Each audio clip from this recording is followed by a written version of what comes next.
তো আজকের ভিডিওটা কিন্তু খুবই ইম্পর্টেন্ট। তো আজকে আমরা জেনে নেব যে সংস্কৃতির দেশজ উপকরণ আহরণে যে জনগোষ্ঠীর প্রভাব অধিকতর তা হলো।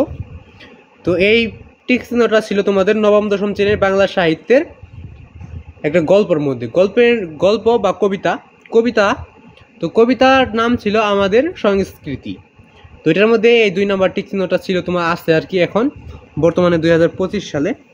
তো এই টিক চিহ্নের উত্তরটা তোমাদের আজকে বলে দেওয়া হবে। আর যদি চ্যানেল নতুন হয়ে থাকো তাহলে চ্যানেলটাকে সাবস্ক্রাইব এবং ফলো করবে। এবং সকলের প্রতি আমার সালাম, আসসালামু আলাইকুম। তো সকলের সালামের জবাবটা অবশ্যই দিয়ে দেবে। তো উত্তরটা আমরা এখন দেখে নেব। তোটা দেখার আগে তোমরা চ্যানেল নতুন হয়ে থাকলে অবশ্যই চ্যানেলটিকে সাবস্ক্রাইব এবং ফলো করবে।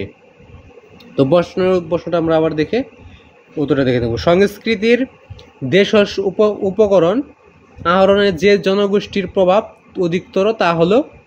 তো আর তোমরা প্রতিটা টিক চিহ্নের উত্তরগুলো পেয়ে যেতে পারো, শুধুমাত্র টিক চিহ্ন প্রশ্নগুলো লিখে ইউটিউবে সার্চ করলে উত্তরগুলো পেয়ে যাবে।